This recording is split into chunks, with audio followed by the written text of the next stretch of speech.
Hey everyone, I'm Dan Sege. And I'm Rebecca Schwartz, both from Hydro Ottawa. And we'll be hosting the ThinkEnergy podcast. So, are you looking to better understand the fast-changing world of energy? Every 2 weeks, Rebecca and I will be taking you on a tour and discuss some of the coolest trends, emerging technologies, and latest innovations within the energy sector. We'll be engaging in great conversations with game changers, thought leaders, and industry influencers who welcome the opportunity to share their expertise and views with you, our listeners. So stay tuned as we explore some traditional and quirky facets of this industry. This is the ThinkEnergy podcast. Hey everyone, welcome back. This is the ThinkEnergy podcast. And in today's episode, we'll explore the need for our sector to have a collective voice. I'm Dan Sege. And I'm Rebecca Schwartz. Dan, I don't know if you knew this, but before starting at Hydro Ottawa, I never really gave electricity much thought. It was just kind of something that was always there. I didn't really know before starting here just how much a local utility company did. How they are really on the front lines every day, keeping our complex electricity grid working and the lights on for all of us. Or probably what a regulated industry is in Ontario, or that utilities don't even make the profit from selling energy. Definitely. And with Hydro Ottawa being a private company, it seems a little counterintuitive. Yeah. Local hydro utilities, also known as local distribution companies, distribute power from high voltage transmission lines, those big metal towers you see, to lower voltage hydro poles so that it can be safe enough for more than 5 million residential, business, industrial, and institutional customers across our province. Yep, and that includes the installation and maintenance of power lines, poles, underground cables, metering, implementing electrical vehicle infrastructure, and in some cases, even generating electricity themselves through renewable energy sources.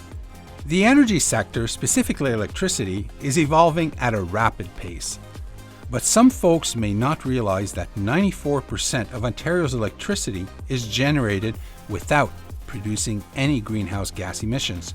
That's pretty remarkable. So, here's today's big question. What can customers expect from their local hydro utility today and in the future?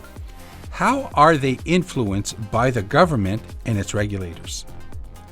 Our guest today is Teresa Sarkesian, the President and CEO of Electricity Distributors Association.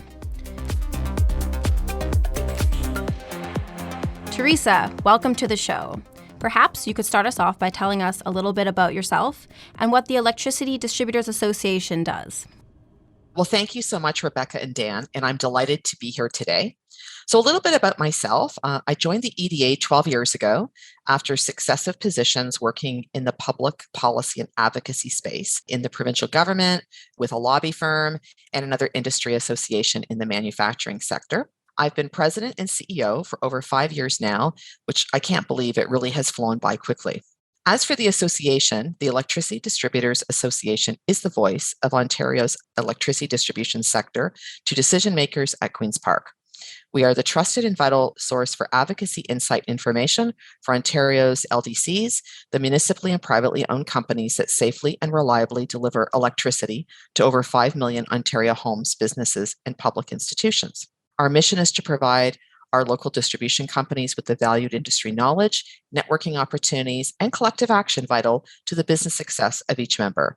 And our vision is to shape the future for LDCs to be the premier service providers to Ontarians in the evolving energy system. As the voice for more than 60 local distribution companies, maybe you can talk about the Power of Local Hydro campaign, its purpose, and what you're trying to convey to residents of Ontario. Of course. So in 2018, the EDA launched its innovative and award-winning Power of Local Hydro campaign, which is a public relations program designed to position and promote the local hydro utilities to government and the public. The goal of the campaign was to raise awareness and visibility of the sector and the value they provide to customers and communities. That value includes providing safe and reliable electricity service, support to customers on innovative programs and solutions, and providing economic support through dividends so communities can invest in roads, hospitals, and recreation centers. One of the most important aspects of the campaign is that customers count on and trust the local utility to keep the lights on and help them manage their energy use. We have the trust because we work with our customers one-on-one in the communities where they live, work, and play. LDCs have a customer-first mindset, which is communicated through the campaign with the tagline, being on the front lines of power. Being in public affairs, I'm looking forward to your response for the next question. Does the campaign have more significance in an election year like 2022? And if so, why? Yes, Dan, I think the Power of Local Hydro campaign has more significance during an election year. As distributors, we continue to have our fingers on the pulse of what Ontarians want from their electricity system. And we want to help customers better understand the evolving electricity system now that electricity is being seen as the answer to many climate change and net zero challenges. Customers will turn to their local utility to ask questions and seek advice on a wide range of electricity matters. And similarly, candidates and politicians will monitor what EDA has to say around electricity issues as they understand that LDCs are on the front lines with customers and know what is important to them.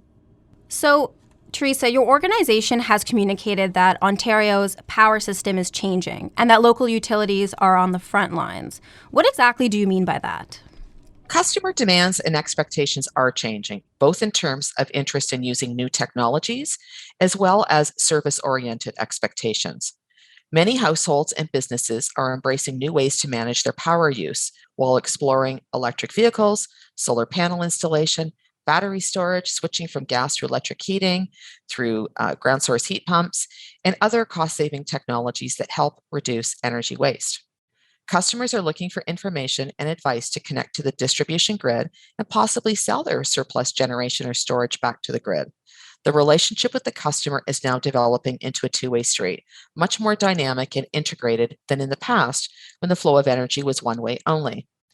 And LDCs are well positioned to facilitate electrification of the economy, such as supporting the development of electric vehicle charging infrastructure and to capitalize on the opportunities related to energy storage from electric vehicles connecting to the grid. LDCs are ready and able to assist, operate, and own charging infrastructure services to plug in the growing demand for private and public electrified transportation. We want to work with government and third parties to help customers explore these options safely and cost effectively while ensuring that we deliver on our responsibility to maintain the reliability of the distribution grid. Okay, Teresa. I understand that the Electricity Distributors Association relies on input and guidance from dedicated subject matter experts who serve on the diverse councils and committees.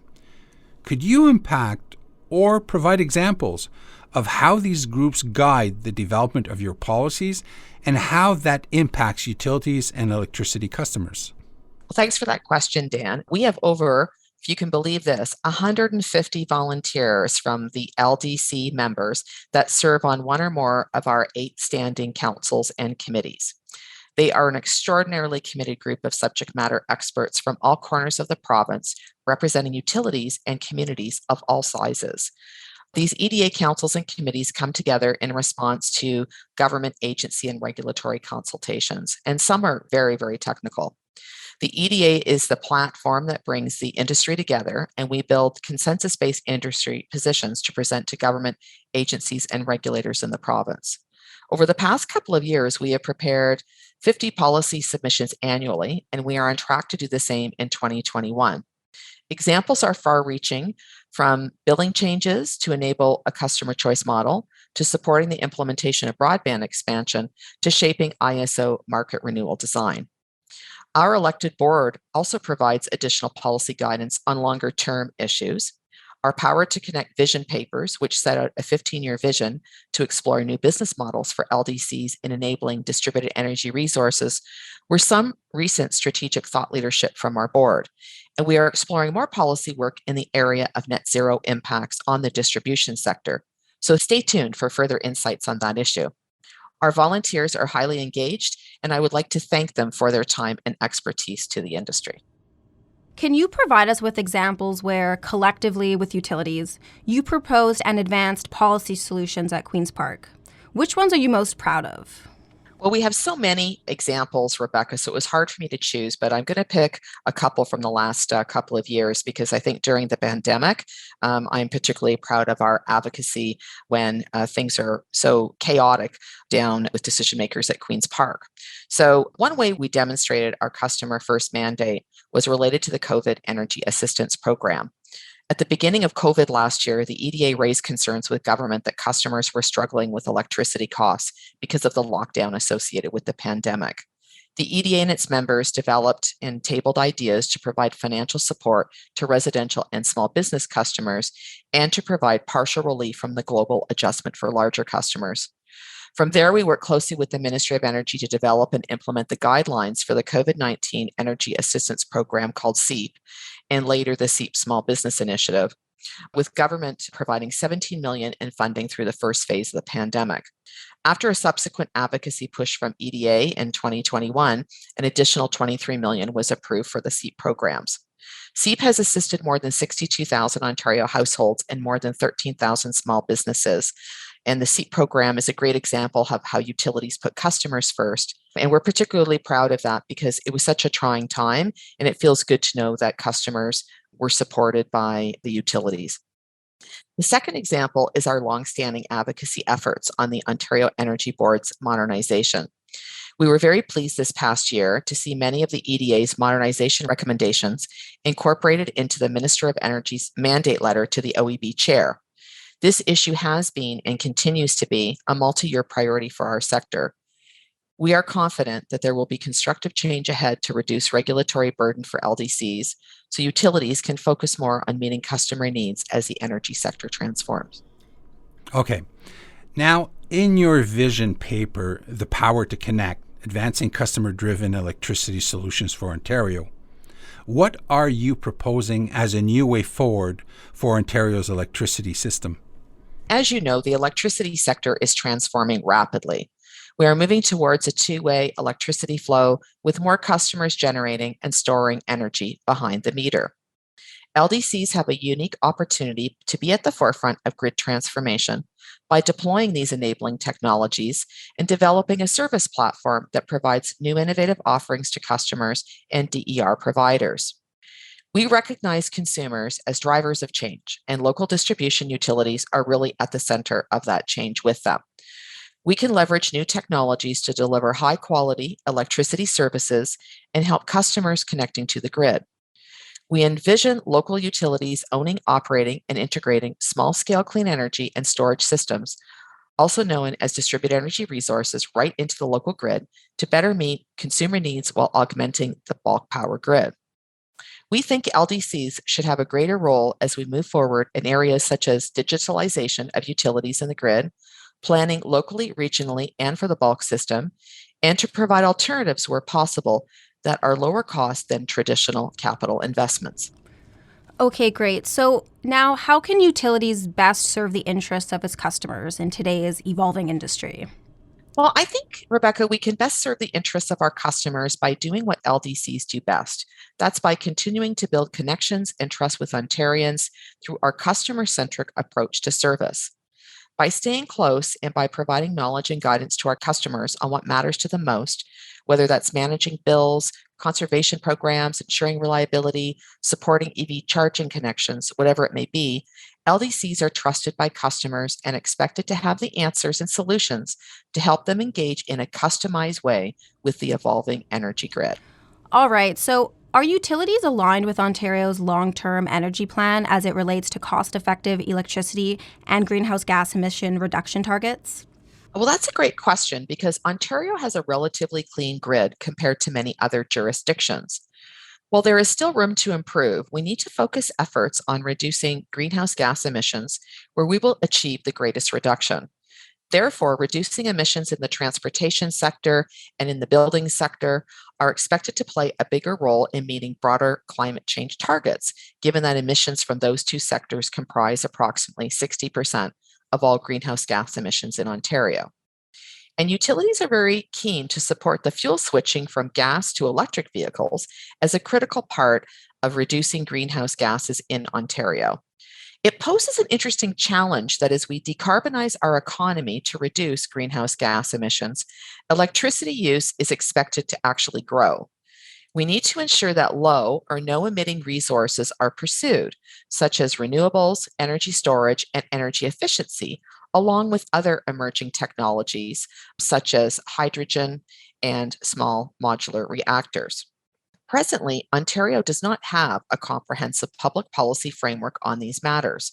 We are looking forward to new direction coming out of the province on a multitude of initiatives, including a new long-term energy plan, an electrification strategy, potentially from the Ministry of Transportation, and a new environmental plan from the Ministry of the Environment.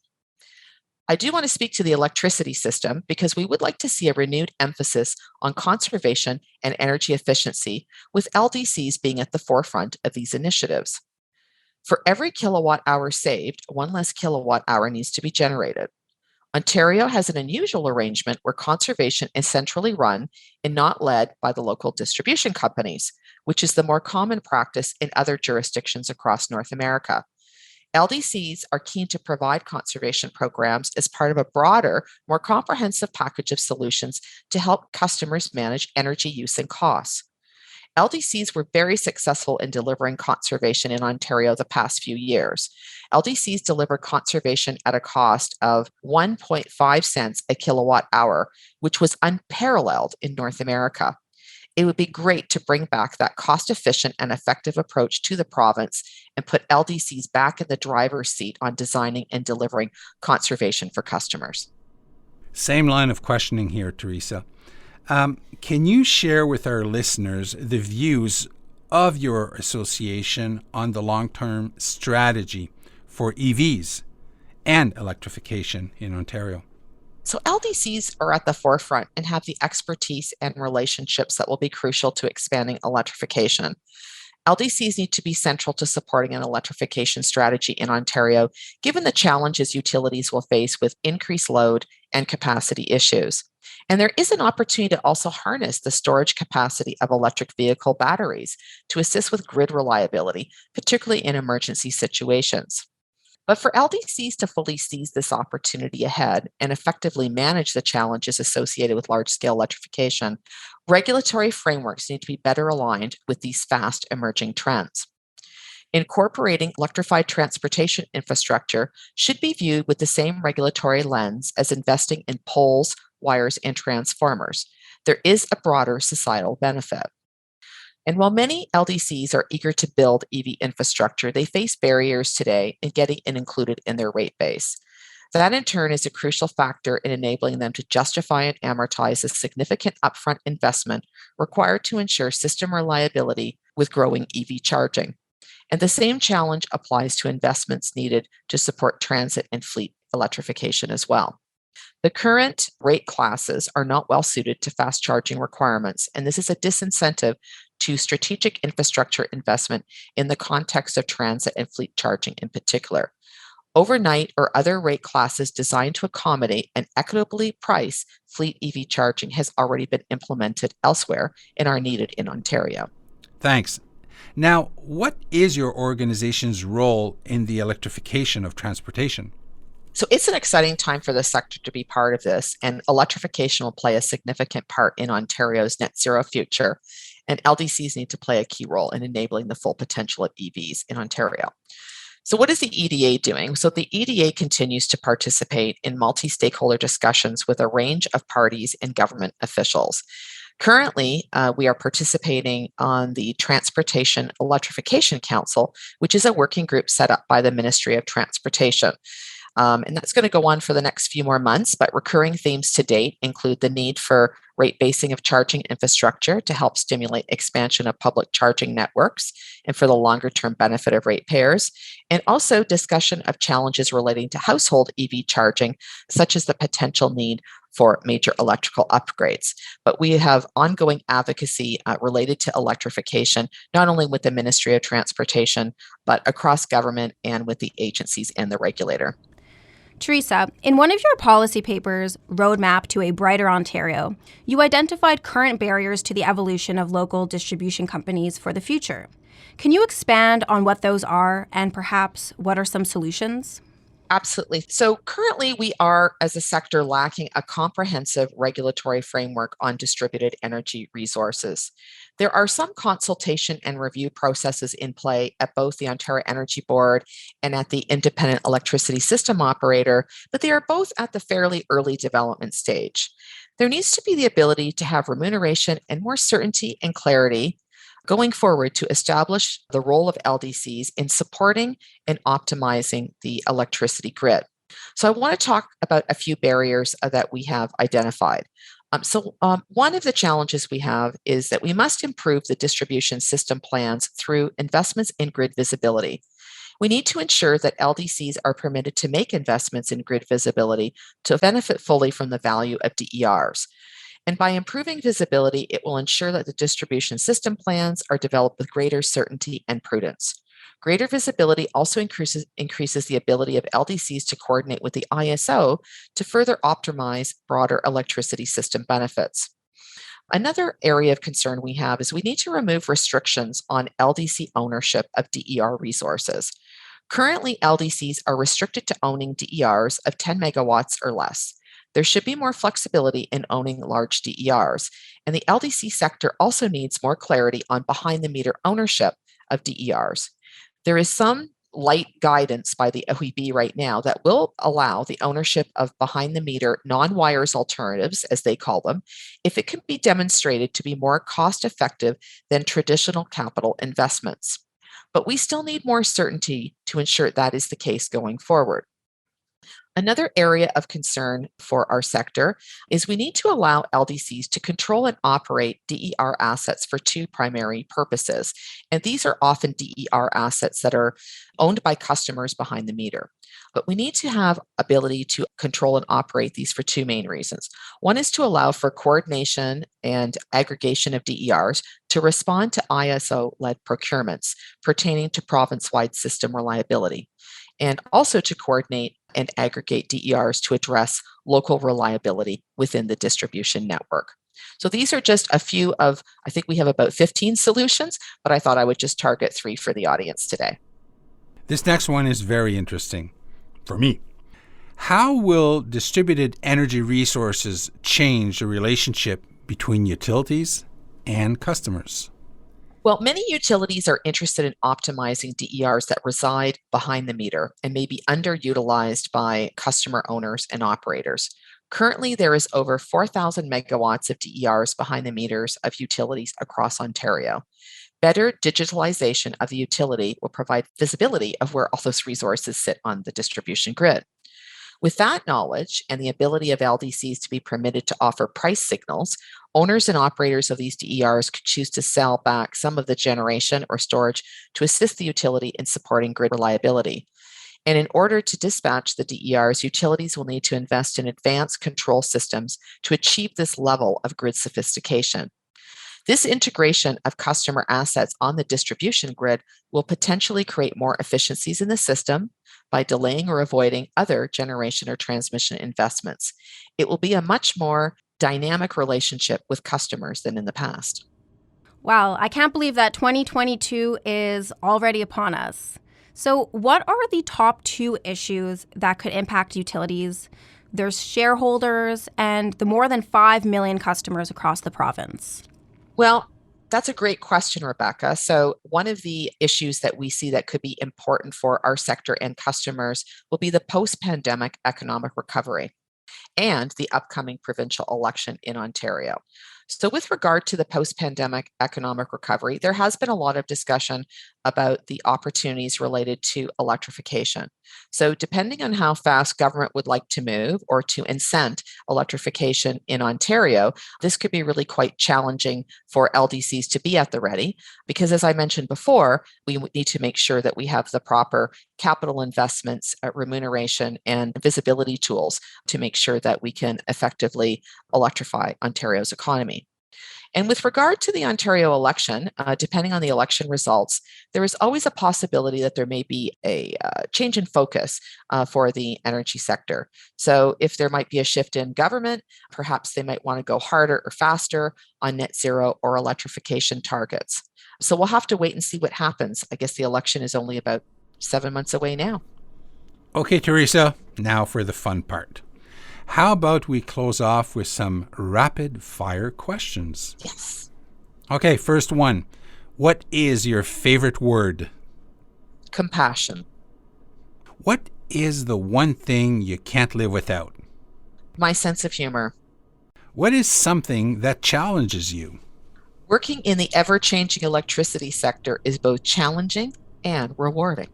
Now, if you could have one superpower, what would it be?